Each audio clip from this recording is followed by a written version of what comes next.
ಜೈ ಹಿಂದ್.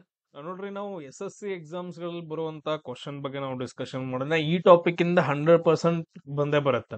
ಅದು SSC MTS exam ಆಗಿರ್ಬೋದು, ಅಥವಾ SSC GD ಆಗಿರ್ಬೋದು, CGL, CHSL, ಯಾವುದೇ SSC ಎಕ್ಸಾಮ್ಸ್ ಗಳನ್ನ ತಗೊಳ್ರಿ, ಸೆಂಟ್ರಲ್ ಗೌರ್ಮೆಂಟ್ ಎಕ್ಸಾಮ್ ಅನ್ನ ತಗೊಳ್ರಿ. ಸೊ ಈ ಟಾಪಿಕ್ ಇಂದ ಗವರ್ನರ್ಸ್ ಗಳು, ವೈಸ್ರಾಯ್ಗಳನ್ನ ಹೇಳ್ತೀವಲ್ಲ, ಈ ಟಾಪಿಕ್ ಇಂದ ಬರುತ್ತೆ. ನಾನು ಡೈರೆಕ್ಟ್ ಆಗಿ ಕ್ವಶನ್ಸ್ ಗಳನ್ನ ನಾನು ಡಿಸ್ಕಷನ್ ಮಾಡ್ಕೊಂತ ಹೋಗ್ತೀನಿ. ಎಲ್ಲರೂ ನೋಟ್ಸ್ ಮಾಡ್ಕೊಳ್ರಿ. ನೋಡ್ರಿ, ಫಸ್ಟ್ ಕ್ವಶನ್ ಏನಿತ್ತು ಅಂತಂದ ಹೇಳಿದ್ರೆ, ಬಂಗಾಳದ ಮೊದಲ ಗವರ್ನರ್ ಜನರಲ್ ಯಾರು ಅಂತಂದ ಹೇಳಿ. ಬಂಗಾಳದ ಮೊದಲ ಗವರ್ನರ್ ಜನರಲ್ ಯಾರು ಅಂತ ಕ್ವಶನ್ ನ ಕೇಳಿದಾರೆ. ಸೊ ಇಲ್ಲಿ ನೋಡ್ರಿ, ಆನ್ಸರ್ ಏನಾಗತ್ತೆ ಅಂತಂದ ಹೇಳಿದ್ರೆ ವಾರ್ನ್ ಹೆಸ್ಟಿಂಗ್ ಅಂತಂದ ಹೇಳ್ತೀವಿ. ಯಾರಂತಂದ ಹೇಳಿದ್ರೆ ವಾರ್ನ್ ಹೆಸ್ಟಿಂಗ್.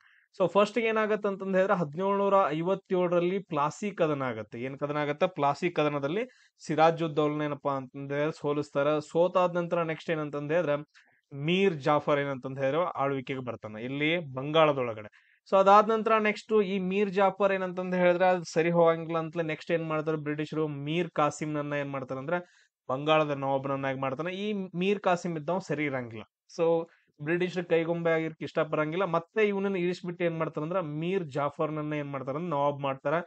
ಈ ಟೈಮಲ್ಲಿ ಸಿಟ್ಟಿಗೆ ಎದ್ಬಿಟ್ಟು ಏನಾಗತ್ತ, ಮೀರ್ ಕಾಸಿಮು, ಅದಾದ ನಂತರ ಮೊಘಲರ ದೊರೆಯಾದಂತಹ ಎರಡನೇ ಶಾ ಆಲಮ್ಮು, ಆಮೇಲೆ ನೆಕ್ಸ್ಟ್ ಯಾರಪ್ಪ ಅಂತಂದ ಹೇಳಿದ್ರೆ ಸೊ ಅವಧ್ನ ಒಬ್ಬ ಸೂಜಾ ಉದ್ದೌಲ್ ಅಂತ ಹೇಳಿ, ಈ ಮೂರು ಜನ ಸೇರ್ಬಿಟ್ಟು ಒಂದು ತ್ರಿಕೂಟವನ್ನ ರಚನೆ ಮಾಡಿ ಬ್ರಿಟಿಷರ ಮೇಲೆ ದಾಳಿ ಮಾಡ್ತಾರ. ಆ ಟೈಮಲ್ಲಿ ಯಾರು ಇರ್ತಾರ ಅಂದ್ರೆ ರಾಬರ್ಟ್ ಕ್ಲೈವ್ ಇರ್ತಾನೆ. ಯಾರು ಇರ್ತಾರ? Robert Clive. ಸೊ ಅವ್ನು ಬಂಗಾಳದಲ್ಲಿ ಅಂತಂದ ಹೇಳಿದ್ರೆ ಸೊ ಇಂಗ್ಲಿಷ್ ಪಡೆಗಳಿಗೆಲ್ಲ ಗವರ್ನರ್ ಆಗಿ ಬಂದಿರ್ತಾನೆ. ಅವನು ಯುದ್ಧ ಮಾಡ್ತಾನೆ 1764ರಲ್ಲಿ. ಸೊ ಯಾವ ಯುದ್ಧ ಮಾಡ್ತಾನೆ? ಬಕ್ಸಾರ್ ಕದನ ಅಂತಂದ ಹೇಳ್ತೀವಿ. ಯಾವ ಕದನ? ಬಕ್ಸಾರ್ ಕದನ. ಈ ಬಕ್ಸಾರ್ ಕದನದಲ್ಲಿ ಬ್ರಿಟಿಷರ್ ಗೆಲ್ತಾರೆ. ಬ್ರಿಟಿಷರ್ ಗೆದ್ದ ತಕ್ಷಣ 1765ರಲ್ಲಿ ಒಂದು ಒಪ್ಪಂದ ಆಗತ್ತೆ. ಅದನ್ನ ನಾವು ಅಲಹಾಬಾದ್ ಒಪ್ಪಂದ ಅಂತ ಕರಿತೀವಿ. ಅಲಹಾಬಾದ್ ಒಪ್ಪಂದ ಆದ ನಂತರ ಥಿಂಗ್ಸ್ ಏನಾಗತ್ತೆ ನೋಡ್ರಿ, ತುಂಬಾ ಚೇಂಜಸ್ ಆಗ್ಬಿಡತ್ತೆ. ಯಾಕಪ್ಪ ಅಂತಂದ ಹೇಳಿದ್ರೆ ಸೊ ಇಡೀ ಮೊಘಲರನ್ನ ಸೋಲಿಸಿರ್ತಾರ, ಬಂಗಾಳವನ್ನ ವಶಪಡಿಸ್ಕೊಂಡಿರ್ತಾರ ಅಂತಂದ ಹೇಳಿದ್ರೆ ಆಲ್ಮೋಸ್ಟ್ ಅರ್ಧ ಉತ್ತರ ಭಾರತವನ್ನ ವಶಪಡಿಸ್ಕೊಂಡ್ ಬಿಡ್ತಾರ, ಆಡಳಿತ ನಡ್ಸಕ್ ಸ್ಟಾರ್ಟ್ ಮಾಡ್ತಾರ. ಹಂಗಂದ್ರೆ ಇನ್ನೇನ್ ಉಳಿತಲ್ಲಿ? ಸೊ ಅವ್ರ ಏನಂತಂದ ಹೇಳಿದ್ರೆ ಡೈರೆಕ್ಟ್ ಆಗಿ ಪ್ಲಾಸಿ ಕದನ, ಬಕ್ಸರ್ ಕದನ ಆದ ನಂತರ ಭಾರತದ ಆಡಳಿತದಲ್ಲಿ ಇಂಟ್ರೆಸ್ಟ್ ತೋರ್ಸಕ್ ಸ್ಟಾರ್ಟ್ ಮಾಡ್ತಾರ. ಅವಾಗ ಈಸ್ಟ್ ಇಂಡಿಯಾ ಇಂಗ್ಲೆಂಡ್ ಕಡೆಯಿಂದ ಒಂದು ಆಕ್ಟ್ ಬರುತ್ತ, 1773ರ ಕಾಯ್ದೆ ಅಂತಂದ ಹೇಳಿ. ಸೊ ಇದೊಂದು ಕಾಯ್ದೆ ಬರ್ದಿತ್ತು. ಸೊ ಇದೇ ಟೈಮಲ್ಲಿ ಏನಪ್ಪಾ ಅಂತಂದ ಹೇಳಿದ್ರೆ ಬಂಗಾಳಕ್ಕ ಒಬ್ಬ ಗವರ್ನರ್ ಜನರಲ್ ಬೇಕು ಅಂತಂದ ಹೇಳಿ. ಬಂಗಾಳಕ್ಕೆ ಏನಪ್ಪಾ ಅಂತಂದ ಹೇಳಿದ್ರೆ ಒಬ್ರು ಗವರ್ನರ್ ಜನರಲ್ ಇರಬೇಕು ಅಂತಂದ ಹೇಳಿ. ಸೊ ಅಲ್ಲಿ ಫಸ್ಟ್ ಟೈಮ್ ಆದವನ್ ಯಾರಂತಂದ ಹೇಳಿದ್ರೆ ವಾರ್ನ್ ಹೆಸ್ಟಿಂಗ್ ಹೇಳ್ತೀವಿ. ಈ ಪಾಯಿಂಟ್ಸ್ ಗಳು ಸ್ವಲ್ಪ ಕೆಲವೊಂದು ಇಂಪಾರ್ಟೆಂಟ್ ಆಗ್ತಾವ, ನೆನ್ಪಿಟ್ಕೊಡ್ರಿ. ಆಮೇಲೆ ನೆಕ್ಸ್ಟ್ ಕ್ವಶನ್ ನೋಡ್ರಿ ಏನೈತಿ. ಸೊ 1773ರ ನಿಯಂತ್ರಣ ಕಾಯ್ದೆ, ನಾನು ಈಗಲೇ ಹೇಳ್ದಲ್ಲ 1773ರಲ್ಲಿ ಒಂದು ಕಾಯ್ದೆ ಬರುತ್ತೆ. ಅದು 1773ರ ನಿಯಂತ್ರಣ ಕಾಯ್ದೆ ಪ್ರಕಾರ ಬಂಗಾಳದ ಗವರ್ನರ್ ಜನರಲ್ ಹುದ್ದೆಯನ್ನ ರಚನೆ ಮಾಡಲಾಯಿತು. ಸೊ ಈ ಸ್ಥಾನವನ್ನ ಮೊಟ್ಟ ಮೊದಲಿಗೆ ಹೊಂದವ್ರು ಯಾರು ಅಂತಂದ ಹೇಳಿ. ಸೊ ಆನ್ಸರ್ ಏನಪ್ಪಾ ಅಂತಂದ ಹೇಳಿ ನಾವು ಆಲ್ರೆಡಿ ಡಿಸ್ಕಷನ್ ಮಾಡೋ ಇದ್ರ ಬಗ್ಗೆ. ಅದನ್ನ ನಾವು ಏನಂತ ಹೇಳ್ತೀವಿ ಅಂದ್ರೆ ವಾರ್ನ್ ಹೆಸ್ಟಿಂಗ್ ಅಂತಂದ ಹೇಳ್ತೀವಿ. ಅದಾದ ನಂತರ ನೆಕ್ಸ್ಟ್ ನೋಡ್ರಿ, ತುಂಬಾ ಇಂಪಾರ್ಟೆಂಟ್ ಆಗ್ತಾವ. ಸೊ ಭಾರತದಲ್ಲಿ ನಾಗರಿಕ ಸೇವೆಗಳ ಪಿತಾಮಹ ಯಾರು ಅಂತಂದ್ರೆ father of civil services India. ಅಂದ್ರೆ ನಮ್ಮಲ್ಲಿ ಸಿವಿಲ್ ಸರ್ವಿಸ್ ಎಕ್ಸಾಮ್ ನಾವು ಏನಂತ ಕರಿತಿದ್ರು ಅಂದ್ರೆ ಹಿಂದ್ಗಡೆ ICS ಅಂತಂದ್ ಕರಿತಾ ಇದ್ರು. ಇದನ್ನ ಸ್ಟಾರ್ಟ್ ಮಾಡಿದವ್ರು ಯಾರಂತಂದ್ ಹೇಳಿದ್ರೆ ಅವ್ರನ್ನ ಭಾರತದಲ್ಲಿ ನಾಗರಿಕ ಸೇವೆಗಳ ಪಿತಾಮಹ ಅಂತ ಕರಿತೀವಿ. ಸೊ ಅವ್ರು ಯಾರಪ್ಪ ಅಂತಂದ್ ಹೇಳಿದ್ರೆ ಸೊ ಲಾರ್ಡ್ ಕಾರ್ನ್ ವಾಲಿಸ್ ಅಂತಂದ್ ಹೇಳ್ತೀವಿ. ಯಾರಂತಂದ್ ಹೇಳ್ತೀವಿ? Lord corn Wallis. ಇವನ್ ಏನ್ ಮಾಡ್ತಾನೆ ಅಂತಂದ್ ಹೇಳಿದ್ರೆ ನಾಗರಿಕ ಸೇವೆಗಳ ಪಿತಾಮಹ ಅಂತಂದ್ ಹೇಳ್ತೀವಿ. ಸೊ ಕಂಪನಿ ವ್ಯವಹಾರಗಳನ್ನ ನಡೆಸೋಕೆ, ಆಮೇಲೆ ಆಡಳಿತದ ಸುಧಾರಣೆ ತರೋಕ ಇವನ್ ಏನ್ ಮಾಡ್ತಾನ ಅಂತಂದ್ ಹೇಳಿದ್ರೆ ಅಧಿಕಾರಿಗಳನ್ನ ನೇಮಕ ಮಾಡ್ಕೋಬೇಕಾಗತ್ತ. ಸೊ ಅದಕ್ಕೋಸ್ಕರ ಏನಂತಂದ್ ಹೇಳಿದ್ರೆ ಎಕ್ಸಾಮ್ ಅನ್ನ ತಗೊಂಡ್ ಬರ್ತಾನ. ಅದಾದ ನಂತರ ಪೊಲೀಸ್ ವ್ಯವಸ್ಥೆಯನ್ನ ಜಾರಿಗೆ ತಗೊಂಡ್ ಬಂದವನ್ ಯಾರು? ಸೊ ಪೊಲೀಸ್ ಸಿಸ್ಟಮ್ ಅನ್ನ ಜಾರಿಗೆ ತಗೊಂಡ್ ಬಂದವನ್ ಯಾರು ಅಂತಂದ್ ಹೇಳಿ ನನ್ಗೆ ಕಮೆಂಟ್ ಹಾಕ್ರಿ ನೋಡೋಣ. ಅದಾದ ನಂತರ ಲಾರ್ಡ್ ಡೌಲ್ ಹೌಸಿ ಅಂತ ಬರ್ತಾನಲ್ಲ, ಇವನೊಂದ್ ಏನಂತ ಹೇಳಿದ್ರೆ ತುಂಬಾ ಇಂಪಾರ್ಟೆಂಟ್ ಒಂದು ಕಾಯ್ದೆಯನ್ನ ಜಾರಿಗೆ ತಗೊಂಡ್ ಬರ್ತಾನ. ಸೊ ಬ್ರಿಟಿಷರು ಒಡೆದು ಆಳುವ ನೀತಿಯನ್ನ ಟ್ರೈ ಮಾಡ್ತಿರ್ತಾರ. ಸೊ ಅದ್ರಲ್ಲಿ ಏನಂತಂದ್ ಹೇಳಿದ್ರೆ ಇದು ಕೂಡ ಒಂದು ಲಾರ್ಡ್ ಡೌಲ್ ಹೌಸಿಯ ಅವನು ಏನೋ ಒಂದು ತಗೊಂಡ್ ಬರ್ತಾನ. ಅದು ದತ್ತು ಮಕ್ಕಳಿಗೆ ಹಕ್ಕಿಲ್ಲ ಅಂತಂದ್ ಹೇಳಿ ನಾನು ಹೇಳ್ಬಿಟ್ಟಿನಿ. ಸೊ ದತ್ತು ಮಕ್ಕಳಿಗೆ ಹಕ್ಕಿಲ್ಲ ಪ್ರಕಾರ ಯಾವ ಸಾಮ್ರಾಜ್ಯ ಮೊದಲ ಬಾರಿಗೆ ಬ್ರಿಟಿಷರ್ ವಶ ಆಗತ್ತ ಅನ್ನೋದನ್ನ ಕಮೆಂಟ್ ಹಾಕಿ. ಎಸ್, ನೆಕ್ಸ್ಟ್ ಕ್ವಶನ್ ನೋಡ್ರಿ. ಬಂಗಾಳದಲ್ಲಿ ಶಾಶ್ವತ ಜಮೀನ್ದಾರಿ ಪದ್ಧತಿಯನ್ನ, ಸೊ ಬಂಗಾಳದಲ್ಲಿ ಶಾಶ್ವತ ಜಮೀನ್ದಾರಿ ವ್ಯವಸ್ಥೆ ಅಥವಾ ಜಮೀನ್ದಾರಿ ಪದ್ಧತಿಯನ್ನ ಯಾವ ಗವರ್ನರ್ ಜನರಲ್ ಜಾರಿಗೆ ತಗೊಂಡು ಬರ್ತಾನ ಅಂತಂದೇಳಿ. ನೋಡ್ರಿ, ತುಂಬಾ ಇಂಪಾರ್ಟೆಂಟ್ ಏನಂತಂದ ಹೇಳಿದ್ರೆ ಜಮೀನ್ದಾರಿ ಪದ್ಧತಿ ಅಂದ್ರೆ ಏನು? ಜಮೀನ್ದಾರಿ ಪದ್ಧತಿ ಅಂದ್ರೆ ಏನು? ಸೊ ಇವಾಗ ಏನಂತಂದ್ ಹೇಳಿದ್ರೆ, ಸೊ ಹಲವಾರು ಗ್ರಾಮಗಳಿರ್ತಾವ, ಆಮೇಲೆ ಹೊಲಗಳಿರ್ತಾವ, ಸೊ ಗದ್ದೆಗಳಿರ್ತಾವ ಅನ್ಕೊಟ್ರೆ, ಎಲ್ಲರ ರೈತರು ಇರ್ತಾರ. ಈ ಎಲ್ಲಾ ರೈತರ ಮೇಲೆ ಒಬ್ಬನೇನಂತಂದ್ ಹೇಳಿದ್ರೆ ಮುಖಂಡ ಇರ್ತಾನ. ಸೊ ಈ ಎಲ್ಲಾ ಹೊಲ ಎಲ್ಲ ಅಂತಂದ್ ಹೇಳಿದ್ರೆ ಅವಂದ ಅಂತಂದ್ ಹೇಳಿ ಬ್ರಿಟಿಷರ್ ಏನಪ್ಪಾ ಅಂತಂದ್ ಹೇಳಿದ್ರೆ ಆಯ್ಕೆ ಮಾಡ್ತಾ ಇದ್ರು. ಅವನನ್ನ ಏನಂತ ಕರಿತಾರ, ಜಮೀನ್ದಾರ್ ಅಂತ ಕರಿತಿದ್ರು. ಈ ಜಮೀನ್ದಾರ್ ಇದ್ದಾವ ಏನಂತಂದ್ ಹೇಳಿದ್ರೆ ಆ ಊರದ್ದು ಅಥವಾ 4-5 ಊರದ್ದು ಅಥವಾ 10 ಊರದ್ದು ಟ್ಯಾಕ್ಸ್ ಅನ್ನ ಕಲೆಕ್ಟ್ ಮಾಡಿ, ಸೊ ಜನರ ಹತ್ರ ಟ್ಯಾಕ್ಸ್ ಅನ್ನ ಕಲೆಕ್ಟ್ ಮಾಡಿ, ಈ ಜಮೀನ್ದಾರ್ ಇದ್ದಾವ ಏನಂತಂದ್ ಹೇಳಿದ್ರೆ ಯಾರಿಗ್ ಕೊಡ್ಬೇಕು, ಹೋಗಿ ಬ್ರಿಟಿಷರಿಗೆ ಓದ್ ಕೊಡ್ಬೇಕು ಟ್ಯಾಕ್ಸ್ ಅನ್ನ. ಇಂತ ಒಂದು ವ್ಯವಸ್ಥೆಯನ್ನ ಜಮೀನ್ದಾರಿ ಪದ್ಧತಿ ಅಂತಂದ್ ಹೇಳ್ತೀವಿ. ಈ ಜಮೀನ್ದಾರ್ ಪದ್ಧತಿಯನ್ನ ಫಸ್ಟ್ ಟೈಮ್ ನಮ್ಮ ಇಂಡಿಯಾದಲ್ಲಿ ಎಲ್ಲಿ ಜಾರಿಗೆ ತಗೊಂಡ್ ಬರ್ತಾರ ಅಂತಂದ್ ಹೇಳಿದ್ರ ಬಂಗಾಳ ಪ್ರಾಂತ್ಯದಲ್ಲಿ. ಈ ಬಂಗಾಳ ಪ್ರಾಂತ್ಯ ಅಂತಂದ್ ಹೇಳಿದ್ರೆ ಇವಾಗಿನ ಬಿಹಾರ, ಪಶ್ಚಿಮ ಬಂಗಾಳ ಮತ್ತು ಒಡಿಸ್ಸಾ, ಈ ಮೂರು ಸೇರಿಬಿಟ್ಟು ಏನಂತ ಹೇಳ್ತೀವಿ ಅಂದ್ರೆ ಅದನ್ನ ಬಂಗಾಳ ಪ್ರಾಂತ್ಯ ಅಂತ ಕರಿತೀವಿ. ಇಲ್ಲಿ ಜಾರಿಗೆ ತಗೊಂಡ್ ಬರ್ತಾರ. ಅದನ್ನ ಜಾರಿಗೆ ತಂದಂತಹ ಪರ್ಸನ್ ಯಾರು, ಗವರ್ನರ್ ಯಾರು ಅಂತಂದ್ ಹೇಳಿದ್ರೆ ಲಾರ್ಡ್ ಕಾರ್ನ್ ವಾಲಿಸ್ ಅಂತಂದ್ ಹೇಳ್ತೀವಿ. So lord corn Wallis. ನಾನು ಇದ್ರ ಬಗ್ಗೆ ಹೇಳ್ತಾ ಇಲ್ಲ, ಆಪ್ಷನ್ಸ್ ಗಳ ಬಗ್ಗೆ ಎಕ್ಸ್ಪ್ಲೇನ್ ಮಾಡಕತ್ತಿಲ್ಲ. ಯಾಕಂತಂದ್ ಹೇಳಿದ್ರೆ ಕ್ವಶನ್ಸ್ ಗಳು ಬಾಳ ಅದಾವು, ಪ್ರತಿಯೊಬ್ಬರ ಬಗ್ಗೆ ಡಿಸ್ಕಷನ್ ಮಾಡ್ದಂಗ ಆಗತ್ತ. ಸೊ ಆಯಾ ಕ್ವಶನ್ಗೆ ಆಯಾ ಏನಂತಂದ್ ಹೇಳಿದ್ರೆ ಎಕ್ಸ್ಪ್ಲನೇಷನ್ ಕೊಟ್ಕೋತ ಹೋಗ್ತೀವಿ. ನೆಕ್ಸ್ಟ್ ನೋಡ್ರಿ, ಸಹಾಯಕ ಒಪ್ಪಂದ ವ್ಯವಸ್ಥೆ ಅಥವಾ ಸಹಾಯಕ ಸೈನ್ಯ ಪದ್ಧತಿ ಅಂತಂದ್ ಹೇಳ್ಬಾರ್ದು, ಸಬ್ಸಿಡರಿ ಅಲೈನ್ಸ್. ಸಹಾಯಕ ಸೈನ್ಯ ಪದ್ಧತಿ ಅಂತಂದ್ ಹೇಳ್ತೀವಿ, ಸಹಾಯಕ ಸೈನ್ಯ ಪದ್ಧತಿ. ಸೊ ಇದನ್ನ ಜಾರಿಗೆ ತಗೊಂಡ್ ಬಂದವ್ರು ಯಾರು ಅಂತಂದ್ ಹೇಳಿ ಇದು ಮಾಡೋದಕ್ಕಿಂತನೂ, ಸೊ ಫಸ್ಟ್ ನಾವೇನ್ ಮಾಡೋಣ ಅಂತಂದ್ ಹೇಳಿದ್ರೆ ಹಂಗಂದ್ರೆ ಏನು ಅಂತಂದ್ ಹೇಳಿ. ಸೊ ಹಿಂಗಂದ್ರೆ ಏನಪ್ಪಾ ಅಂತಂದ್ ಹೇಳಿದ್ರೆ ಈಗ ಬ್ರಿಟಿಷರ್ ಏನ್ ಮಾಡ್ತಾರೋ, ಇಬ್ಬರ ನಡು ಜಗಳ ಹಚ್ತಾರ. ಇಬ್ಬರ ನಡು ಏನಪ್ಪಾ ಅಂತಂದ್ ಹೇಳಿದ್ರೆ ಜಗಳ ಹಚ್ತಾರ. ಜಗಳ ಹಚ್ಚಿದ ನಂತರ ಇವಂಗ ಏನ್ ಮಾಡ್ತಾರ ಅಂತಂದ್ ಹೇಳಿದ್ರೆ, ಇವ್ ಒಂದ್ ಸ್ವಲ್ಪ ವೀಕ್ ಇರ್ತಾ ಅಂತಂದ್ ಹೇಳಿ, ಸೊ ಜಸ್ಟ್ ವೀಕ್ ಇರ್ತಾ ಅಂತಂದ್ ಹೇಳಿ ಇವೇನ ಬ್ರಿಟಿಷರ್ ಹೆಲ್ಪ್ ಕೇಳ್ತಾನ. ಅವಾಗ ಏನ್ ಹೇಳ್ತಾರ ಬ್ರಿಟಿಷರ್, ನೀ ಸಹಾಯಕ ಸೈನ್ಯ ಪದ್ಧತಿಯನ್ನ ಒಪ್ಕೋಬೇಕಪ್ಪಾ ಅಂತಂದ್ ಹೇಳ್ತಾರ. ಹಂಗಂದ್ರ ಏನಂತಂದ್ ಹೇಳಿದ್ರೆ ಅವ್ರದೊಂದು ಸೈನ್ಯದ ತುಕಡಿಯನ್ನ ಏನಪ್ಪಾ ಅಂತಂದ್ ಹೇಳಿದ್ರ ಅವನ ಆಸ್ಥಾನದಲ್ಲಿ, ಆ ರಾಜನ ಆಸ್ಥಾನದಲ್ಲಿ ಇಡ್ತಾರ. ಇದ್ರದ್ದು ಅವ್ರಿಗೆ ಪೇಮೆಂಟ್ ಆಗಿರ್ಬೋದು, ಅದ್ರದ್ದು ಊಟದ ಖರ್ಚಾಗಿರ್ಬೋದು, ಎವ್ರಿಥಿಂಗ್ ಎಲ್ಲ ನೋಡ್ಕೊಳ್ಳೋದು ಯಾರು ಅಂತಂದ್ ಹೇಳಿದ್ರೆ ರಾಜ ನೋಡ್ಕೊಳ್ಬೇಕು. ಬಟ್ ಆದ್ರೆ ಈ ಸೈನ್ಯ ಇರುತ್ತಲ್ಲ, ಇವರು ಒಂದ್ 1000 ಜನ ಸೈನಿಕರು ಇರ್ತಾರ ಅನ್ಕೊಡ್ರಿ. ಈ ಸೈನಿಕರು ಏನಪ್ಪಾ ಅಂತಂದ್ ಹೇಳಿದ್ರೆ ರಾಜನ ಮಾತು ಯಾರು ಕೇಳಂಗಿಲ್ಲ. ಇವ್ರೆಲ್ರು ಏನಂತಂದ್ ಹೇಳಿದ್ರೆ ಒಬ್ಬ ಬ್ರಿಟಿಷ್ ಅಧಿಕಾರಿಯನ್ನ ನೇಮಕ ಮಾಡಿರ್ತಾರ ಅವ್ರ ಆಸ್ಥಾನ, ಅವನ್ ಮಾತ ಕೇಳ್ಬೇಕು. ಇವರೆಲ್ಲ ಏನಂತಂದ್ ಹೇಳಿದ್ರೆ ಬ್ರಿಟಿಷರ್ ಯಾವಾಗ ಹೇಳ್ತಾರಲ್ಲ ಅವಾಗೆಲ್ಲ ಈ ಸೈನ್ಯ ಏನಂತಂದ್ ಹೇಳಿದ್ರೆ ಹೆಲ್ಪ್ ಮಾಡಕ್ ಹೋಗ್ಬೇಕು. ಇಂತ ಒಂದು ಪದ್ಧತಿ ಸಹಾಯಕ ಸೈನ್ಯ ಪದ್ಧತಿ ಅಂತಂದ್ ಹೇಳ್ತೀವಿ. ಇದು ಕೂಡ ಒಂದು ಒಡೆದು ಆಳುವ ನೀತಿಯಲ್ಲಿ ಬರುವಂತಹ ಒಂದು ವ್ಯವಸ್ಥೆ ಅಂತಂದ್ ಹೇಳ್ತೀವಿ, ಅಥವಾ ಒಂದು ಕಾನೂನು, ಒಂದು ಕಾಯ್ದೆ ಅಂತಂದ್ ಹೇಳ್ತೀವಿ, ಸಹಾಯಕ ಸೈನ್ಯ ಪದ್ಧತಿ. ಇದನ್ನ ಜಾರಿಗೆ ತಗೊಂಡು ಬಂದಂತಹ ವ್ಯಕ್ತಿ ಯಾರಂತಂದ್ ಹೇಳಿದ್ರೆ ಲಾರ್ಡ್ ವೆಲ್ಲೆಸ್ಲಿ ಅಂತಂದ್ ಹೇಳ್ತೀವಿ. ತುಂಬಾ ಇಂಪಾರ್ಟೆಂಟ್. ಸೊ ಇದ್ರ ಪ್ರಕಾರ, ಈ ಸಹಾಯಕ ಸೈನ್ಯ ಪದ್ಧತಿಯ ಪ್ರಕಾರ ಭಾರತದ ಯಾವ ರಾಜ ಅಥವಾ ಯಾರು ನವಾಬೋ ಯಾರೋ ಏನಂತಂದ್ ಹೇಳಿದ್ರೆ ಫಸ್ಟ್ ಟೈಮು ಸಹಾಯಕ ಸೈನ್ಯ ಪದ್ಧತಿಯನ್ನ ಒಪ್ಕೊಂಡ ಅನ್ನೋದನ್ನ ನನಗೆ ಕಮೆಂಟ್ ಹಾಕ್ಬೇಕು ನೀವು. ಸೊ ಆಮೇಲೆ ನೆಕ್ಸ್ಟ್ ಕ್ವಶನ್ ನೋಡ್ರಿ. ಎಸ್, ಡಾಕ್ಟ್ರಿನ್ ಲ್ಯಾಬ್ಸ್ ಅಂತಂದ್ ಹೇಳಿ ಬರುತ್ತೆ, ಅಥವಾ ಲ್ಯಾಬ್ ಸಿದ್ಧಾಂತ ಅಂತಂದ್ ಹೇಳ್ತೀವಿ. ಅಥವಾ ಕನ್ನಡದಾಗ ಏನ್ ಹೇಳ್ತೀವಿ ಅಂದ್ರ ದತ್ತು ಮಕ್ಕಳಿಗೆ ಹಕ್ಕಿಲ್ಲ ಅಂತಂದ್ ಹೇಳಿ. ಏನಂತ ಹೇಳ್ತೀವಿ ಅಂದ್ರ ದತ್ತು ಮಕ್ಕಳಿಗೆ ಹಕ್ಕಿಲ್ಲ ಅನ್ನೋ ಒಂದು ನೀತಿ ಬರುತ್ತೆ. ಸೊ ಫಸ್ಟ್ ಹಿಂಗಂದ್ರೆ ಏನಂತ ತಿಳ್ಕೊಳ್ಳೋಣ.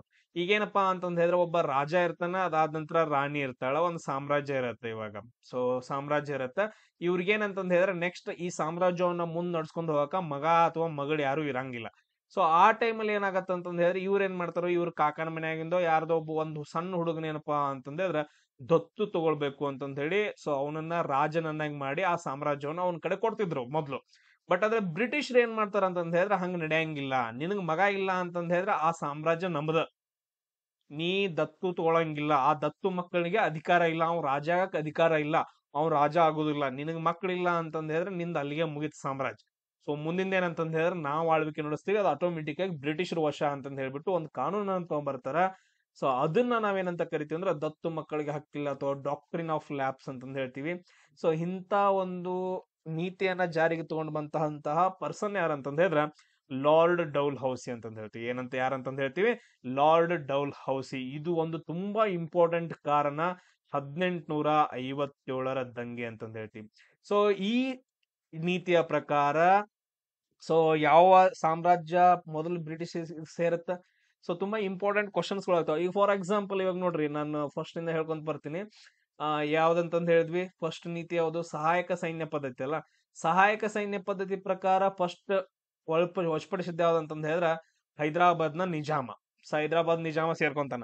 ಅದಾದ ನಂತರ ನೆಕ್ಸ್ಟ್ ಯಾವ್ದು, ಈಗ ಡಾಕ್ಟರ್ ದತ್ತು ಮಕ್ಕಳ ಹಕ್ಕಿಲ್ಲ ಅಂತಂದ್ ಹೇಳ್ತೀವಲ್ಲ, ಇದ್ರ ಪ್ರಕಾರ ಸೊ ಮೊದಲ ಸಾಮ್ರಾಜ್ಯ ಯಾವ್ದು ಸೇರತ್ತಂದ್ರೆ ಬ್ರಿಟಿಷರ್ಗೆ ಮಹಾರಾಷ್ಟ್ರದ ಸತಾರಾ ಅಂತಂದ್ ಹೇಳ್ತೀವಿ. ಸೊ ಈ ತರ ಸ್ವಲ್ಪ ಡೀಟೇಲ್ ಆಗಿ ನೋಡ್ಕೊಂಡ್ ಇಟ್ಕೊಡ್ರಿ. ಸೊ ಇದ್ರ ದಂಗೆ ಪ್ರಕಾರ ಯಾರ್ಯಾರು ಹೋರಾಡ್ತಾರ, ಸೊ ಯಾರ್ಯಾರು ಹೋರಾಡ್ತಾರಪ್ಪ ಅಂತಂದ್ ಹೇಳಿದ್ರ, ಸೊ ಇವನ್ ಕಿತ್ತೂರ್ ರಾಣಿ ಚೆನ್ನಮ್ಮ ಹೋರಾಡ್ತಾಳ, ಝಾನ್ಸಿ ರಾಣಿ ಲಕ್ಷ್ಮೀಬಾಯಿ ಹೋರಾಡ್ತಾರ. ತುಂಬಾ ಜನ ಏನಪ್ಪಾ ಅಂತಂದ್ ಹೇಳಿದ್ರೆ ಈ ನೀತಿಯ ವಿರುದ್ಧ ಹೋರಾಡ್ತಾರೆ, ದತ್ತು ಮಕ್ಕಳಿಗೆ ಹಕ್ಕಿಲ್ಲ ಅನ್ನೋ ನೀತಿಯಿಂದ. ಸೊ ಅದಾದ ನಂತರ ನೆಕ್ಸ್ಟ್ ನೋಡ್ರಿ 1857ರ ದಂಗೆ. ಸೊ ದಂಗೆ ಅಂತ ಹೇಳ್ತೀವಲ್ಲ, ಆ ಸಮಯದಲ್ಲಿ ಭಾರತದ ಗವರ್ನರ್ ಜನರಲ್ ಯಾರಿದ್ರು ಅಂತಂದ್ ಹೇಳಿ ಕ್ವಶನ್ ಅನ್ನ ಕೇಳಿದಾರೆ. ಎಸ್, ಯಾರಿದ್ರು 1857 ದಂಗೆ, ಅದೇ ಹೇಳತ್ತಿದ್ವಲ್ಲ. ಸೊ ಇದನ್ನ ನಾವು ಭಾರತದ ಮೊದಲ ಸ್ವಾತಂತ್ರ್ಯ ಸಂಗ್ರಾಮ ಅಂತಂದ್ ಹೇಳಿ ಕರಿತೀವಿ ಅಂತಂದ್ ಹೇಳಿ. ಮೊದಲ ಭಾರತದ ಸ್ವಾತಂತ್ರ್ಯ ಸಂಗ್ರಾಮ ಅಂತಂದ್ರೆ ಅದೊಂದು ದಂಗೆ ಆಗಿತ್ತಷ್ಟ, ಅದಕ್ಕೆ ಹೆಸರು ಯಾರು ಕೊಟ್ಟಿರ್ಲಿಲ್ಲ. ಸೊ ಅದೊಂದು ಭಾರತದ ಮೊದಲ ಸ್ವಾತಂತ್ರ್ಯ ಸಂಗ್ರಾಮ ಅಂತಂದ್ ಹೇಳ್ಬಿಟ್ಟು ಹೆಸರು ಕೊಟ್ಟವ್ರು ಯಾರಂತಂದ್ ಹೇಳಿದ್ರೆ ವಿ ಡಿ ಸಾವರ್ಕರ್ ಅಂತಂದ್ ಹೇಳ್ತೀವಿ. ಯಾರಂತಂದ್ ಹೇಳ್ತೀವಿ? ವಿ ಡಿ ಸಾವರ್ಕರ್ ಅವರು ಅದ್ನ ಹೆಸರನ್ನ ಕೊಡ್ತಾರೆ. ಸೊ ನಾವ್ ಹೇಳಿದ್ವಲ್ಲ, ಒಂದಲ್ಲ ಎರಡಲ್ಲ ರೀಸನ್ಗಳು ಬಹಳ ಇರ್ತಾವ. ತತ್ಕ್ಷಣದ ಕಾರಣ ಬೇರೆ ಇರ್ತೈತೆ.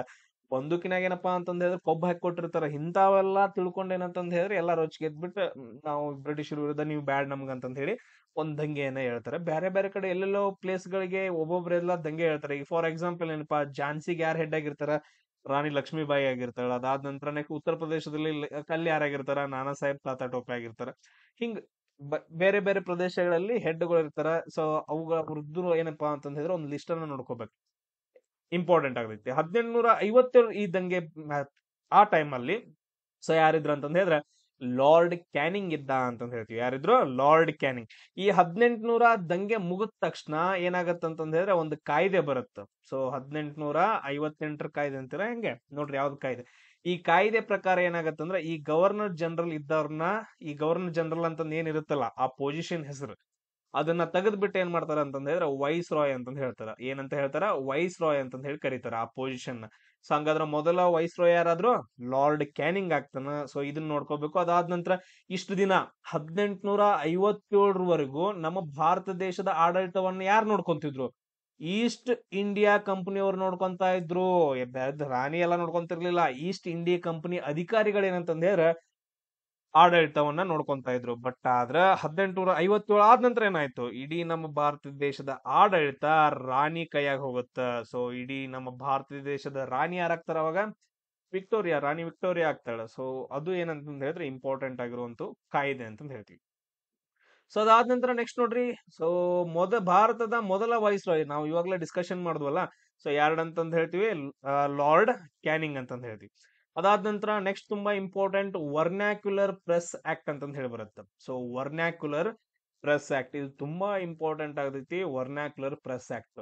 ಸೊ ಇದು ಯಾಕೆ ಇಂಪಾರ್ಟೆಂಟ್ ಆಗತ್ತೆ ಅಂತಂದ್ ಹೇಳಿದ್ರೆ, ಸೊ ಇದು ಯಾಕೆ ಇಂಪಾರ್ಟೆಂಟ್ ಆಗ್ತೈತಿ ಅಂತಂದ್ ಹೇಳಿದ್ರೆ, ಸೊ ಎಲ್ಲರೂ ಏನ್ ಮಾಡ್ತಾರೋ ಆ ಟೈಮ್ದಾಗ ಏನ್ ಟಿವಿಗಳು ಇದ್ದೇನ? ಟಿವಿಗಳು ಏನು ಇರ್ಲಿಲ್ಲ. ಅವಾಗೆಲ್ಲ ಏನಂತಂದ್ ಹೇಳಿದ್ರೆ ನ್ಯೂಸ್ ಪೇಪರ್ಗಳು ಇದ್ವು. ಈ ನ್ಯೂಸ್ ಪೇಪರ್ ಒಳಗಡೆ ಏನ್ ಮಾಡಕತ್ರಪ್ಪ ಅಂತಂದ್ ಹೇಳಿದ್ರೆ ಎಲ್ಲಾನು ಎವ್ರಿಥಿಂಗ್ ಪತ್ರಿಕೆಗಳಲ್ಲಿ ಏನೇನ್ ಹಾಕಕ್ ಸ್ಟಾರ್ಟ್ ಮಾಡಿದ್ರು? ಸೊ ಹೋರಾಟ ಮಾಡ್ನೋ ಬರ್ರಿ. ಅದಾದ ನಂತರ ದೇಶದ ಪ್ರೇಮವನ್ನ ಜಾಸ್ತಿ ಮಾಡಕ್ ಸ್ಟಾರ್ಟ್ ಮಾಡಿದ್ರು. ಗುಂಪುಗಳನ್ನ ಕಟ್ಟಕ್ ಸ್ಟಾರ್ಟ್ ಮಾಡಿದ್ರು. ಅದಾದ ನಂತರ ಮಾಹಿತಿಗಳನ್ನ ಒಂದ್ ಕಡೆಯಿಂದ ಇನ್ನೊಂದು ಕಡೆಗೆ ಏನಂತಂದ್ ಹೇಳಿ ಟ್ರಾನ್ಸ್ಫರ್ ಆಕೈತು. ಹಿಂಗಾಗಿ ಬ್ರಿಟಿಷರ್ಗೆ ಏನಪ್ಪಾ ಅಂತಂದ್ ಹೇಳಿದ್ರೆ ಹುಚ್ಚತ್ತಾಕೈತು, ಭಯ, ಅಂಜಿಕ್ ಬರಾಕೈತು. ಯಾಕಂತಂದ್ ಹೇಳಿದ್ರೆ ಇವರೆಲ್ಲಾ ದೇಶದ ಲೀಡರ್ಸ್, ಫ್ರೀಡಮ್ ಫೈಟರ್ಸ್ ಏನಂತಂದ್ ಹೇಳಿದ್ರೆ ಅವ್ರ ಸ್ಪೀಚ್ ಕೊಡಾಕತ್ರು. ಅದನ್ನೆಲ್ಲ ಓದ್ಬಿಟ್ಟು ರೊಚ್ಚಿಗಳಾಕೈತ್ ಮಂದಿ, ದೇಶ ಪ್ರೇಮಿ ಉಕ್ಕ ಹರಿಯಾಕೈತು. ಅವಾಗ ಎಲ್ಲಾ ಕಡೆ ಚಳುವಳಿಗಳಾಗತ್ತು. ಹಿಂಗಾದ್ರ ಆಗುದಿಲ್ಲ. ಸೊ ಆತರ ಯಾರು ಬರೀತಾರ ಅವ್ರನ್ನ ನಾವು ದೇಶದ್ರೋಹಿ ಅಂತಂದ್ ಹೇಳಿ ಅನ್ಕೊಂಡ. ಸೊ ಅಂತ ಲೇಖನಗಳನ್ನ ನ್ಯೂಸ್ ಪೇಪರ್ ಅಲ್ಲಿ ಹಾಕೋಂಗಿಲ್ಲ ಅಂತಂದ್ ಹೇಳಿ ಒಂದು ಆಕ್ಟ್ ಬರುತ್ತೆ. ಅದನ್ನ ನಾವು ವರ್ನಾಕ್ಯುಲರ್ ಪ್ರೆಸ್ ಆಕ್ಟ್ ಅಂತಂದ್ ಹೇಳ್ತೀವಿ. ಇದನ್ನ ಜಾರಿಗೆ ತಂದಂತಹ ವೈಸ್ ರಾಯ್ ಯಾರಪ್ಪ ಅಂತಂದ್ ಹೇಳಿದ್ರೆ ಲಾರ್ಡ್ ಲಿಟನ್ ಅಂತಂದ್ ಹೇಳ್ತೀವಿ. ಯಾರಂತಂದ್ ಹೇಳ್ತೀವಿ? ಲಾರ್ಡ್ ಲಿಟನ್ ಅಂತಂದ್ ಹೇಳಿ. ಸೊ ಇದು ಒಂದ್ ಸ್ವಲ್ಪ ತುಂಬಾ ಇಂಪಾರ್ಟೆಂಟ್ ಆಗೈತಿ, ಲಾರ್ಡ್ ಲಿಟನ್. ಅದಾದ ನಂತರ ನೆಕ್ಸ್ಟ್ ನೋಡ್ರಿ, ಭಾರತದಲ್ಲಿ ಸ್ಥಳೀಯ ಸರ್ಕಾರಗಳ ಪಿತಾಮಹ ಯಾರು ಅಂತಂದ್ ಹೇಳಿ. ಇದು ಸ್ಥಳೀಯ ಸರ್ಕಾರಗಳ ಪಿತಾಮಹ ಯಾರು ಅಂತಂದ್ ಹೇಳಿ. ಸ್ಥಳೀಯ ಸರ್ಕಾರಗಳು ಅಂತಂದ್ ಹೇಳಿದ್ರೆ ಸಿಂಪಲ್ ಆಗಿ ಅರ್ಥ ಮಾಡ್ಕೊಡ್ರಿ. ಇವಾಗ ಗ್ರಾಮ ಸಭೆ ಅಂದ್ರೆ ಪಂಚಾಯತಿ ಐತಲ್ಲ. ಸೊ ಗ್ರಾಮ ಸಭೆಗಳಾಗಿರ್ಬೋದು, ಪಂಚಾಯತಿ ಆಗಿರ್ಬೋದು, ತಾಲೂಕ್ ಪಂಚಾಯತಿ, ಜಿಲ್ಲಾ ಪಂಚಾಯತಿ, ಇವುಗಳನ್ನ ಸ್ಥಳೀಯ ಸರ್ಕಾರಗಳು ಅಂತ ಕರಿತೀವಿ. ಸೊ ಅವ್ರದೇ ಆದಂತದ್ ಏನಪ್ಪಾ ಅಂತಂದ್ ಹೇಳಿದ್ರೆ ಬಜೆಟ್ ಇರುತ್ತೆ. ಆಮೇಲೆ ಅವ್ರದೇ ಆದಂತಹ ಏನಂತಂದ್ ಹೇಳಿದ್ರೆ ಒಂದು ಅಧಿಕಾರಗಳ ಟೀಮ್ ಇರುತ್ತೆ. ಸೊ ಅದಕ್ಕೋಸ್ಕರ ಅದನ್ನ ನಾವು ಏನಂತ ಹೇಳ್ತೀವಿ ಅಂದ್ರೆ ಸ್ಥಳೀಯ ಸರ್ಕಾರಗಳು ಅಂತಂದ್ ಹೇಳ್ತೀವಿ. ಸೊ ಇದು ತುಂಬಾ ಇಂಪಾರ್ಟೆಂಟ್. ಇಂತಹ ಸ್ಥಳೀಯ ಸರ್ಕಾರಗಳನ್ನ ಮೊದಲು ಜಾರಿಗೆ ತಂದಂತಹ ವ್ಯಕ್ತಿ ಯಾರಪ್ಪ ಅಂತಂದ್ ಹೇಳಿದ್ರೆ ಲಾರ್ಡ್ ರಿಪ್ಪನ್ ಅಂತಂದ್ ಹೇಳ್ತೀವಿ. ಯಾರಪ್ಪ ಅಂತಂದ್ ಹೇಳಿದ್ರೆ ಲಾರ್ಡ್ ರಿಪ್ಪನ್. ಎಸ್, ನೆಕ್ಸ್ಟ್ ನೋಡ್ರಿ, ನೆಕ್ಸ್ಟ್ ಏನಂತಂದ್ ಹೇಳಿದ್ರೆ 1905 ಬಂಗಾಳ ವಿಭಜನೆ ನಡೆಯುತ್ತೆ. ಅದನ್ನ ನಡೆಸಿದಂತಹ ವ್ಯಕ್ತಿ ಯಾರು ಅಂತಂದ್ ಹೇಳಿ ಮೊದಲು ಅರ್ಥ ಮಾಡ್ಕೊಳ್ರಿ. ಬಂಗಾಳದ ವಿಭಜನೆ ಅಂದ್ರೆ ಏನು? ಬಂಗಾಳದ ವಿಭಜನೆ ಅಂತಂದ್ ಹೇಳಿದ್ರೆ ಸಿಂಪಲ್ ಆಗಿ ಹೇಳ್ತೀನಿ, ನಿಮ್ಗೆ ಅರ್ಥ ಆಗೋ ತರ. ಇಲ್ಲೇನಪ್ಪಾ ಅಂತಂದ್ ಹೇಳಿದ್ರೆ ಬಂಗಾಳ ಪ್ರಾಂತ ಮೇನ್ ಅಲ್ಲ. ಈ ಬಂಗಾಳ ಪ್ರಾಂತ್ಯದಲ್ಲಿ ಏನಂತಂದ್ ಹೇಳಿದ್ರೆ ಹಿಂದೂ ಮುಸ್ಲಿಂ ಅಂತಂದ್ ಹೇಳಿ ಇರ್ತಾರೆ. ಸೊ ಈ ಗವರ್ನರ್ ಏನ್ ಮಾಡ್ತಾ ಅಂತಂದ್ ಹೇಳಿದ್ರೆ, ಸೊ ಮುಸ್ಲಿಮ್ರೆಲ್ಲ ಒಂದ್ ಕಡೆ, ಅದಾದ ನಂತರ ಹಿಂದೂಗಳು ಒಂದ್ ಕಡೆ ಅಂತಂದ್ ಹೇಳಿ ಡಿವೈಡ್ ಮಾಡ್ತಾನ. ಸೊ ಈ ಕಡೆ ಸೈಡ್ ಏನೈತಲ್ಲ, ಸೊ ಈ ಕಡೆ ಪಶ್ಚಿಮಕ್ಕಿರೋದ್ ಕಡೆ ಎಲ್ಲ ಏನಂತಂದ್ ಹೇಳಿದ್ರೆ ಹಿಂದೂಗಳು ಇರ್ಬೇಕು. ಅದಾದ ನಂತರ ಈ ಕಡೆ ಇರೋರೆಲ್ಲ ಏನಪ್ಪಾ ಅಂತಂದ್ ಹೇಳಿದ್ರೆ, ಸೊ ಯಾರಿರ್ಬೇಕು? ಮುಸ್ಲಿಮ್ಸ್ ಇರ್ಬೇಕು. ಅದಾದ ನಂತರ ನೀವು ಪ್ರತ್ಯೇಕವಾಗಿರ್ಬೇಕು ಅಂತಂದ್ ಹೇಳಿ ಇದೊಂದು ರೂಲ್ ಅನ್ನ ತಗೊಂಡ್ ಬರ್ತಾರ. ಬಂಗಾಳವನ್ನ ಎರಡಾಗಿ ವಿಭಜನೆ ಮಾಡ್ತಾನ, ಒಂದು ಮುಸ್ಲಿಮರಿಗೆ, ಅದಾದ ನಂತರ ನೆಕ್ಸ್ಟ್ ಇನ್ನೊಂದು ಹಿಂದೂಗಳಿಗೆ ಅಂತಂದೇಳಿ. ಸೊ ಇದು ಕೂಡ ಏನಂತಂದ್ ಹೇಳಿದ್ರೆ ಒಡೆದು ಆಳುವ ನೀತಿಯಲ್ಲಿ ಒಂದು ತುಂಬಾ ಭಯಾನಕವಾಗಿರುವ ಕೃತ್ಯ ಅಂತಂದ್ ಹೇಳ್ತೀವಿ. ಸೊ ಈ ತರ ಬಂಗಾಳದ ವಿಭಜನೆಯನ್ನ 1905 ಜಾರಿಗೆ ತಗೊಂಡು ಬರ್ತಾನ. ಅವ್ನು ಯಾರಂತಂದ್ ಹೇಳಿದ್ರೆ ಲಾರ್ಡ್ ಕರ್ಜನ್ ಅಂತಂದ್ ಹೇಳ್ತೀವಿ, ಲಾರ್ಡ್ ಕರ್ಜನ್. ಸೊ ಅದಾದ ನಂತರ ಈ ಬಂಗಾಳದ ವಿಭಜನೆಯನ್ನ ಏನ್ ಮಾಡ್ತಾರ ಅಂತಂದ್ ಹೇಳಿದ್ರೆ ಕ್ಯಾನ್ಸಲ್ ಮಾಡ್ತಾರ 1911 ಕ್ಯಾನ್ಸಲ್ ಆಗತ್ತ. ಸೊ ಯಾರು ಎಲ್ಲಿ ಹೋಗಂಗಿಲ್ಲ, ನಿಮ್ ಪ್ಲೇಸ್ ನ ನೀವೇ ಇರ್ರಿ ಅಂತಂದ್ ಹೇಳಿ. ಸೊ ಇದು ಬಂಗಾಳದ ವಿಭಜನೆ ಬಗ್ಗೆ ಒಂದ್ ಸ್ವಲ್ಪ ಮಾಹಿತಿ ಇರ್ಬೇಕು. ಆಮೇಲೆ ನೆಕ್ಸ್ಟ್ ನೋಡ್ರಿ, 1909 ಮಾರ್ಲೆ ಮಿಂಟೋ ಸುಧಾರಣೆಗಳನ್ನ ಪರಿಚಯಿಸಿದಂತ ವೈಸ್ರಾಯ್ ಯಾರು ಅಂತಂದ್ ಹೇಳಿ. ಇದ್ರೊಳಗ ಮಾರ್ಲೆ ಮಿಂಟೋ ಒಳಗಡೆ ಇಬ್ರು ಜನ ಅದಲ್ಲ, ಇದ್ರಲ್ಲಿ ವೈಸ್ರಾಯ್ ಯಾರು ಅಂತಂದ್ ಹೇಳಿ ಕೇಳ್ಬೋದು, ಈ ರೀತಿಯಾಗೂ ನಿಮಗ್ ಕೇಳ್ಬೋದು. ಸೊ ಇದ್ರಲ್ಲಿ ವೈಸ್ರಾಯ್ ಯಾರು ಅಂತಂದ್ ಹೇಳಿದ್ರೆ ಲಾರ್ಡ್ ಮಿಂಟೋ ಅಂತಂದ್ ಹೇಳ್ತೀವಿ. ಇಲ್ಲಿ ತುಂಬಾ ಇಂಪಾರ್ಟೆಂಟ್ ಆಗತ್ತ 1909. 1905 ಏನ್ ಮಾಡಿದ್ರು? ಹಿಂದೂ ಮತ್ತು ಮುಸ್ಲಿಮರನ್ನ ಪ್ರತ್ಯೇಕವಾಗಿ ಮಾಡಿದ್ರು. ಇವಾಗ ಏನ್ ಮಾಡ್ತಾರೆ 1909 ಈ ಕಾಯ್ದೆ ಪ್ರಕಾರ ಮುಸ್ಲಿಮರಿಗೇನಪ್ಪಾ ಅಂತಂದ್ ಹೇಳಿದ್ರೆ ಪ್ರತ್ಯೇಕ ಮತದಾರ ಕ್ಷೇತ್ರಗಳನ್ನ ತಗೊಂಡ್ ಬರ್ತಾರ. ಸೊ ಮುಸ್ಲಿಮರು ಇರುವಂತ ಒಂದು ಏರಿಯಾದಲ್ಲಿ ನಿಮ್ದೊಂದು ಇದು ಮತದಾನ ಕ್ಷೇತ್ರ ಅಂತಂದ್ ಹೇಳ್ಬಿಟ್ಟು ಈ ತರ ಮಾಡ್ಬಿಟ್ಟು ಫಸ್ಟ್ ಟೈಮ್ ಸೊ ಜಾತಿಗಳ ನಡುವೆ ಜಗಳ ಹಸ್ತನ ಯಾರಂದ್ರ ಲಾರ್ಡ್ ಮಿಂಟೋ. ಅದಕ್ಕೋಸ್ಕರ ಇವನನ್ನ ಕೋಮುವಾದದ ಪಿತಾಮಹ ಅಂತ ಕರಿತೀವಿ. ಏನಂತ ಕರಿತೀವಿ? ಕೋಮುವಾದದ ಪಿತಾಮಹ ಅಂತ ಕರಿತೀವಿ. ಕ್ಲಿಯರ್ ಎಲ್ರಿಗೂ? ಸೊ ಎದಕ್ಕೆ ಏನೇನ್ ಕರಿಯಾತಾರ ಅಂತ ಹೇಳಿ ಅರ್ಥ ಆಗೈತಲ್ಲ ಎಲ್ರಿಗೂ?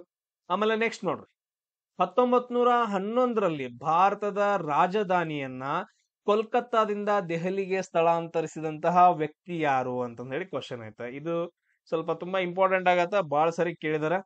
ಸೊ ಇಲ್ಲಿ ಏನಾಗತ್ತ ಅಂತಂದ್ ಹೇಳಿದ್ರೆ ಇಡೀ ಭಾರತವನ್ನ ಆಕ್ರಮಿಸ್ಕೊಂಡ್ ಬಿಟ್ಟಿರ್ತಾರ 1900 ಟೈಮಲ್ಲಿ. ಏನಂತಂದ್ ಹೇಳಿದ್ರೆ ಇಡೀ ಭಾರತವನ್ನ ಆಕ್ರಮಿಸ್ಕೊಂಡ್ ಬಿಟ್ಟಿರ್ತಾರೆ. ಬಟ್ ಅದ್ರ ಬ್ರಿಟಿಷರ್ ಆಳ್ವಿಕೆ ನಡೆಸುವಾಗ ಕೋಲ್ಕತ್ತಾವನ್ನ ಏನಂತಂದ್ ಹೇಳಿದ್ರೆ ತಮ್ಮ ರಾಜಧಾನಿಯನ್ನಾಗಿ ಮಾಡ್ಕೊಂಡು ಆಳ್ವಿಕೆ ನಡೆಸ್ತಾ ಇರ್ತಾರೆ. ಸೊ ಇನ್ನು ಸೆಂಟ್ರಲ್ ದಾಗ ಇರ್ನು ಅಂತಂದ್ ಹೇಳ್ಬಿಟ್ಟು ಏನ್ ಮಾಡ್ತಾರ ಅಂತಂದ್ ಹೇಳಿದ್ರೆ ರಾಜಧಾನಿಯನ್ನ ದೆಹಲಿಗೆ ತಗೊಂಡು ಬರ್ತಾರ. ಸೊ ಅಂತ ಪರ್ಸನ್ ಯಾರಂತಂದ್ ಹೇಳಿದ್ರೆ ಲಾರ್ಡ್ ಹಾರ್ಡಿಂಜ್ ಟು ಅಂತ ಹೇಳ್ತೀವಿ, ಲಾರ್ಡ್ ಹಾರ್ಡಿಂಜ್ 1911. ಸೊ ಇದೇ ಪರ್ಸನ್ ಏನ್ ಮಾಡ್ತಾ ಅಂತಂದ್ ಹೇಳಿದ್ರೆ ಬಂಗಾಳದ ವಿಭಜನೆ ಏನಾಗ್ತಿರತ್ತಲ್ಲ, ಆ ಬಂಗಾಳದ ವಿಭಜನೆಯನ್ನ ಕೂಡ ಏನಂದ್ರ ರದ್ದು ಮಾಡ್ತಾನ. ಆ ಪರ್ಸನ್, ಆ ವೈಸ್ರಾಯ್ ಯಾರಂತಂದ್ ಹೇಳಿದ್ರೆ ಲಾರ್ಡ್ ಹಾರ್ಡಿಂಜ್ ಅಂತಂದ್ ಹೇಳ್ತೀವಿ. ಸೊ ಇಷ್ಟು ಪಾಯಿಂಟ್ ಗಳನ್ನ ನೀವೇನಂತಂದ್ ಹೇಳಿದ್ರೆ ನೆನ್ಪಿಟ್ಕೋಬೇಕು. ಸೊ ಅದಾದ ನಂತರ ನೆಕ್ಸ್ಟ್ ನೋಡ್ರಿ, ಜಲಿಯನ್ ವಾಲಾಬಾಗ್ ಹತ್ಯಾಕಾಂಡ ಸಮಯದಲ್ಲಿ ವೈಸ್ರಾಯ್ ಯಾರಾಗಿದ್ರು ಅಂತಂದ್ರೆ. ಜಲಿಯನ್ ವಾಲಾಬಾಗ್ ಹತ್ಯಾಕಾಂಡ ಯಾವಾಗ ಆಗತ್ರಿ? 1919 ಏಪ್ರಿಲ್ 13ನೇ ತಾರೀಕು. 1919 ಏಪ್ರಿಲ್ 13ನೇ ತಾರೀಕ ಜಲಿಯನ್ ವಾಲಾಬಾಗ್ ಅಂತಂದ್ರೆ, ಜಲಿಯನ್ ವಾಲಾಬಾಗ್ ಅಂತಂದ್ ಹೇಳಿ ಪಂಜಾಬ್ ಒಳಗಡೆ ಬರುತ್ತೆ, ಅಮೃತ್ಸರದ ಹತ್ರ. ಸೊ ಅಲ್ಲಿ ಎಲ್ರು ಏನಂತಂದ್ ಹೇಳಿದ್ರೆ ಎರಡು ವಿಷಯಕ್ಕೆ ಏನಂತಂದ್ ಹೇಳಿದ್ರೆ ಕೂಡಿರ್ತಾರೆ. ಒಂದು ಕಾಲ ಬೈಸಾಖಿ ಅಂದ್ರೆ ವರ್ಷದ ಆರಂಭವನ್ನ ಹಬ್ಬವನ್ನ ಆಚರಣೆ ಮಾಡಕ್ಕೆ ಅಂತಂದ್ ಹೇಳ್ಬಿಟ್ಟು ಕಾಲ ಬೈಸಾಖಿ ಅಂತಂದ್ ಹೇಳ್ಬಿಟ್ಟು ಅದನ್ನ ಆಚರಣೆ ಮಾಡಕ್ ಕೂಡಿರ್ತಾರೆ. ಇನ್ನೊಂದ್ ಏನಂತಂದ್ ಹೇಳಿದ್ರೆ ಒಂದ್ ಇಬ್ರು ಮೂರು ಜನರನ್ನ ಫ್ರೀಡಮ್ ಫೈಟರ್ಸ್ ನ ಸೊ ಅರೆಸ್ಟ್ ಮಾಡ್ಕೊಂಡು ಹೋಗಿರ್ತಾರ, ಅವ್ರನ್ನ ಬಿಡಿಸ್ಕೋಬೇಕಂತ ಹೇಳಿ ಅದು ಕೂಡಿರುತ್ತೆ. ಅವಾಗ ಏನ್ ಮಾಡ್ತಾರ, ಆ ಹೆಸರುಗಳನ್ನ ನಾನು ಆಮೇಲೆ ಹೇಳ್ತೀನಿ. ಸೊ ಅದಾದ ನಂತರ ಇವನ್ ಜನರಲ್ ಡಯರ್ ಇದ್ದವ್ ಬಂದು ಅವಂಗ ಸಿಟ್ಟು ಬಂದು ಏನ್ ಮಾಡ್ತಾನ ಅಂತಂದ್ ಹೇಳಿದ್ರೆ ಎಲ್ರಿಗೂ ನೀವು ಕೊಂದ್ ಬಿಡ್ರಿ ಅಂತಂದ್ ಹೇಳ್ಬಿಟ್ಟು ಎಲ್ಲಾ ಕಡೆಯಿಂದ ಫೈರ್ ಮಾಡಿ ತುಂಬಾ ಜನರನ್ನ ಕೊಲ್ತಾರ. ಇದೊಂದು ಹತ್ಯಾಕಾಂಡ, ಹತ್ಯೆಯನ್ನ ಮಾಡಿದ್ರು ಎಲ್ರು ಸೇರಿ ಅಂತಂದ್ ಹೇಳಿ. ಸೊ ಅದು ಜಲಿಯನ್ ವಾಲಾಬಾಗ್ ಹತ್ಯಾಕಾಂಡ ಅಂತಂದ್ ಹೇಳ್ತೀವಿ. ಈ ಟೈಮ್ ಅಲ್ಲಿ ಇದ್ದಂತಹ ವೈಸ್ರಾಯ್ ಯಾರಂತಂದ್ ಹೇಳಿದ್ರೆ ಲಾರ್ಡ್ ಚೇಮ್ಸ್ಫರ್ಡ್ ಅಂತಂದ್ ಹೇಳ್ತೀವಿ. ಯಾರಂತಂದ್ ಹೇಳ್ತೀವಿ? ಲಾರ್ಡ್ ಚೇಮ್ಸ್ಫರ್ಡ್ ಅಂತಂದ್ ಹೇಳ್ತೀವಿ. ಆಮೇಲೆ ನೆಕ್ಸ್ಟ್ ನೋಡ್ರಿ, ಅಸಹಕಾರ ಚಳವಳಿ ಮತ್ತು ಖಿಲಾಫತ್ ಚಳವಳಿ ನಡೆದ ಸಮಯದಲ್ಲಿ ವೈಸ್ರಾಯ್ ಯಾರಾಗಿದ್ರು ಅಂತಂದ್ ಹೇಳಿ. ಸೊ ಇವಾಗ ಅಸಹಕಾರ ಚಳವಳಿ ಯಾವಾಗ ಸ್ಟಾರ್ಟ್ ಆಗತ್ತಂದ್ರೆ 1920 ಸ್ಟಾರ್ಟ್ ಆಗತ್ತ, ಗಾಂಧೀಜಿಯವ್ರು ಸ್ಟಾರ್ಟ್ ಮಾಡ್ತಾರೆ. ಅದಾದಂದ್ರೆ ಖಿಲಾಫತ್ ಚಳವಳಿ ಏನಪ್ಪಾ ಅಂತಂದ್ ಹೇಳಿದ್ರೆ ಅಲಿ ಬ್ರದರ್ಸ್ ಅಂತಂದ್ ಹೇಳ್ತೀವಿ, ಇವ್ರು ಸ್ಟಾರ್ಟ್ ಮಾಡ್ತಾರ. ಸೊ ಖಿಲಾಫತ್ ಚಳವಳಿ, ಸೊ ಇದು ಕೂಡ ಏನಂತಂದ್ ಹೇಳಿದ್ರೆ 1920 ಸ್ಟಾರ್ಟ್ ಆಗತ್ತೆ ಖಿಲಾಫತ್ ಚಳವಳಿ. ಸೊ ಈ ಟೈಮ್ ಅಲ್ಲಿ ಯಾರಿದ್ರು ಅಂತಂದ್ ಹೇಳಿ ಕ್ವಶನ್ ಅನ್ನ ಕೇಳಿದ್ರ ಅವಾಗ ಕೂಡ ಯಾರಿದ್ರು ಅಂತಂದ್ ಹೇಳಿದ್ರೆ ಲಾರ್ಡ್ ಚೇಮ್ಸ್ಫರ್ಡ್ ಇದ್ದ. ಸೊ 1920 ಟೈಮಲ್ಲಿ ಯಾರಿದ್ರು? ಲಾರ್ಡ್ ಚೇಮ್ಸ್ಫರ್ಡ್ ಇರ್ತಾನ. ಆಮೇಲೆ ನೆಕ್ಸ್ಟ್ ಇನ್ನೊಂದು ಅಸಹಕಾರ ಚಳವಳಿ ಎದಕ್ ಸ್ಟಾಪ್ ಆಗತ್ತ ಅದು ಬೇಕಲ್ಲ, ಅದು ಇಂಪಾರ್ಟೆಂಟ್. ಎದಕ್ ಸ್ಟಾಪ್ ಆಗತ್ತ?